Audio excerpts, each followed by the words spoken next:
ପ୍ରାୟ ଆମେ ସମସ୍ତେ ମର୍ଣ୍ଣିଂରେ ଜଳଖିଆ ବନେଇବା ପାଇଁ ବହୁତ ବ୍ୟସ୍ତ ହୋଇଥାଉ। ମାନେ ଖୁବ୍ ଶୀଘ୍ର ଦରକାର ଆଉ ଖୁବ୍ ଇଜିଲି ଯେଉଁ ଜିନିଷଟା ବନେଇ ହେଇଥିବ ସେଇଟା ଆମେ ବନାଉ। ଯେମିତିକି ସୁଜି ଉପମା, ଚୁଡ଼ା ଉପମା, ନହେଲେ ସିମେଇର କ୍ଷୀରି କରିକି ତା ସାଙ୍ଗେ ପରଟା କରିଦେଉ। କିନ୍ତୁ କେବେ ସିମେଇରେ ଏମିତି ମସଲାଦାର ପିଠା ବନେଇଛନ୍ତି? ଯାହା ଖାଇବାକୁ ବହୁତ ଟେଷ୍ଟି ଆଉ ବନେଇବା ବହୁତ ଇଜି। ମାତ୍ର 5 ମିନିଟ୍ରେ ଆଉ ଘରେ ଥିବା ମାତ୍ର 2ଟା ଜିନିଷରେ ତିଆରି ହେଇଯାଏ। ଯେମିତିକି 3-4ଟା କଞ୍ଚା ଆଳୁ ଆଉ 1 କପ୍ ସିମେଇ। ହ୍ୟାଲୋ ଫ୍ରେଣ୍ଡସ୍, ଜୟ ଜଗନ୍ନାଥ। ତ ଚାଲନ୍ତୁ ଆଜି ଫାର୍ଷ୍ଟ ଟାଇମ୍ ଆପଣମାନଙ୍କୁ ସିମେଇର ପିଠା କରିକି ଦେଖାଉଛି। ଯଦି ଭିଡ଼ିଓ ପସନ୍ଦ ଆସିଲା ତାହେଲେ ନିଶ୍ଚୟ ଲାଇକ୍ କରିବେ। ତ ପ୍ରଥମେ ଆଳୁକୁ ଭଲ ଭାବରେ ଚୋପା ଛଡ଼େଇକି ତାକୁ ଧୋଇକି ଗ୍ରେଟ୍ କରିକି ରଖିନେବା, ତାକୁ ପାଣିରୁ ଛାଣିକି ରଖିନେବା। ସିମେଇକୁ ଏଠି 1 କପ୍ ସିମେଇ ମୁଁ ନେଇଛି, ମୋଟା ଦାନା ସିମେଇ। ତାକୁ ହାଲକା ରୋଷ୍ଟ କରି ନେଇଛି, ଯେମିତିକି ଗୋଲ୍ଡେନ୍ ବ୍ରାଉନ୍ ହେବା ପର୍ଯ୍ୟନ୍ତ लो फ्लेम्रे प्यान्रे रोस्ट करके बाहर करनेबा। प्यान गरम अच्छी ये बेले मसला तैयार करनेबा। मसलारे भी सेमती किसी बेसी जिनस दरकार हेनी। ये मुझे 1 बड़ चामच धनिया, 1 छोट चामच जीरा, गोटा जीरा, हाफ चामच गोलमरीच, 2-3टा सुखिला लंका जार कि मंजी बाहर कर दीजिए, आ 1 मुठा भूसंग पत्र। सबको आम 5-7 सेकेंड मात्र रोस्ट करवा, जमती कि तार बास्ना आसीबो।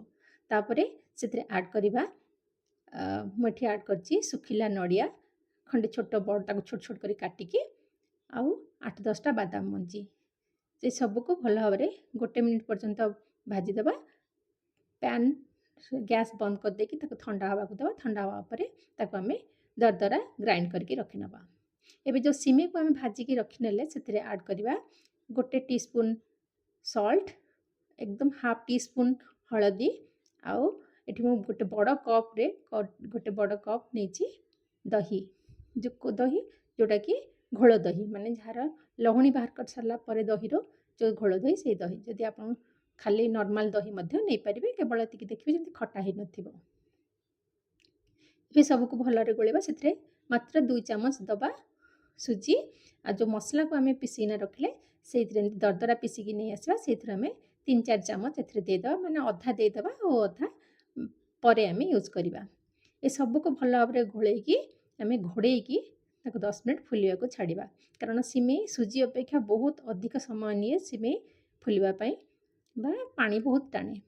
तेणु आपण दही को भल भाव घांटिकी सेतरे देबे। 10 मिनिट पर आमे पिठा प्रस्तुत करवा। पिठा कहतु बा जलखिया कहतु। एबे पैन रे मु 1 चामच तेल देइची, सेथिरे सोरिष आ जीरा पकेदेवा फुटण को जने बघार करिया पे, किंतु पूरा ताको न चलेकी बा न घांटिकी तारी ऊपर आमे जो आलू को धोईकी ग्रेट करके रखिले ताको सेथिरे देदेवा।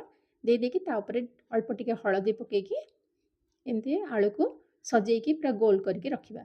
किछि मिक्स करिवेनी, खाली सेमती गोल करके रखिबा।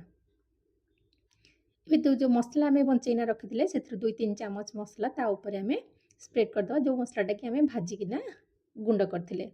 अधा आम सिमेरे मिसई देचंती, आउ अधारू आम ए 2-3 चामच आलू उपर देदेवा।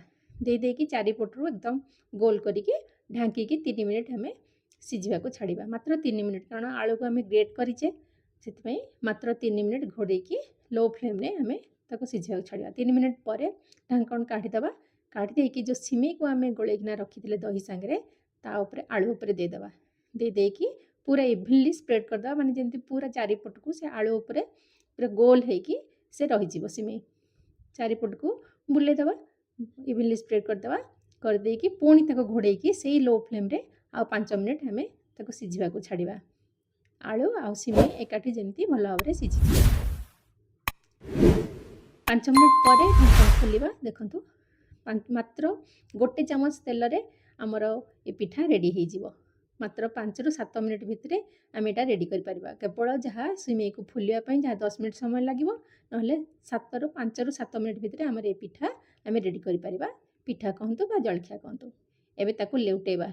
लेउटेबार प्रोसेस कौन ना, गोटे थाली रखीदेवा, थाली उपरको सीधा आम लेउटेदेवा। लेउटे देकी पुणी पैन को गैस रे बसेबा, सेतरे पुणी टिके जीरा, पुणी टिके सोरिष आ किछि कंचा लंका को 2-3टा कंचा लंका को लंबा लंबा काटिकी तापर पकेदेवा पैन रे, जेमती कि तार बास्नाटा बहुत बढ़िया आसीबो। ଲଙ୍କା ଗୋଟେ କଞ୍ଚା ଲଙ୍କା ଦେଲେ, ଦହି ଦିଆହେଇଛି। ଯେଉଁ ମସଲା ଅଛି ସେ ମସଲାରୁ ଆଉ 2-3 ଚାମଚ ଆମେ ପ୍ୟାନ୍‌ରେ ଦେଇଦେବା। ଦେଇକି ଯେଉଁ ପିଠାଟାକୁ କାଢ଼ିକି ଥାଳିରେ ରଖିଲେ ତାକୁ ଅପସାଇଡ୍ ଡାଉନ୍ କରିକି ପୁଣି ଦେବା। ଅପସାଇଡ୍ ଡାଉନ୍ ମାନେ ଆମେ ଆଳୁଟାକୁ ତଳେ ଦେଇଥିଲେ ସିଏ ବର୍ତ୍ତମାନ ଉପରକୁ ଆସିଯାଇଛି। ଆଉ ସିମେଇଟାକୁ ଉପରେ ଦେଇଥିଲେ, ତେଣୁ ତାକୁ ତଳକୁ ଦେଇଦେବା। ତଳକୁ ଦେଇକି ପୁଣି ତା ଉପରେ ଢାଙ୍କଣ ଘୋଡ଼େଇକି ଆଉ 5 ମିନିଟ୍ ପୁଣି ଆମେ ସିଝିବାକୁ ଛାଡ଼ିବା। ମାତ୍ର 5 ମିନିଟ୍‌ରେ ସେ ପୁଣି ଆମର ମସଲା ରେଡ଼ି ହେଇଗଲା, ପିଠା ରେଡ଼ି ହେଇଗଲା। ତାକୁ ଆମେ କାଢ଼ି ଆଣିବା। କାଢ଼ି ଆଣିକି ଦେଖନ୍ତୁ କେତେ କ୍ରିସ୍ପି ହେଇଛି ମସଲାଦାର। ତାପରେ ତାକୁ କାଟିକି ଆପଣ ଇମଲିର ଚଟଣି ହଉ ବା ଟମାଟୋ ସସ୍ ହଉ ବା କିଛି ନହେଲେ ଆମର ଯେଉଁ ଗ୍ରୀନ୍ ଚଟଣି, ସମସ୍ତଙ୍କ ଘରେ ତ ଗ୍ରୀନ୍ ଚଟଣି ହେଉଛି, ଧନିଆ ଆଉ ପୁଦିନାର ଚଟଣି, ସେ ଚଟଣି ସାଙ୍ଗରେ ଆପଣ ସର୍ଭ କରନ୍ତୁ ଖାଇବାକୁ। ବହୁତ ଟେଷ୍ଟି, ବହୁତ ବଢ଼ିଆ ବି ଲାଗେ ଖାଇବାକୁ। ଆଉ ଖୁବ୍ ଶୀଘ୍ର ମାତ୍ର 10 ମିନିଟ୍‌ରେ ଆପଣ ରେଡ଼ି କରିପାରିବେ। ସବୁବେଳେ ତ ସିମେଇର କ୍ଷୀରି କରି ଖାଉଛନ୍ତି, ଥରେ ପିଠା ବନେଇ ଖାଆନ୍ତୁ ବା ଜଳଖିଆ ବନେଇ ଖାଆନ୍ତୁ। କେମିତି ଲାଗିଲା ମୋତେ କମେଣ୍ଟସରେ ଜଣେଇବେ। ଯଦି ଭଲ ଲାଗିଲା ଭିଡ଼ିଓ ତାହେଲେ ଲାଇକ୍ କରିବେ, ସେୟାର କରିବେ। ଆଉ ଯଦି ଫାର୍ଷ୍ଟ ଟାଇମ୍ ଦେଖୁଛନ୍ତି ତାହେଲେ ଚ୍ୟାନେଲକୁ ନିଶ୍ଚୟ ସବସ୍କ୍ରାଇବ୍ କରିନେବେ। ଆପଣମାନଙ୍କର ସହଯୋଗରେ ମୁଁ ଆଗକୁ ଆହୁରି ବଢ଼ିବି ଆଉ ଖୁବ୍ ଏମିତି ନୂଆ ନୂଆ ରେସିପି ଆପଣମାନଙ୍କ ପାଇଁ ନେଇକି ଆସିବି। ସେ ପର୍ଯ୍ୟନ୍ତ ଜୟ ଜଗନ୍ନାଥ।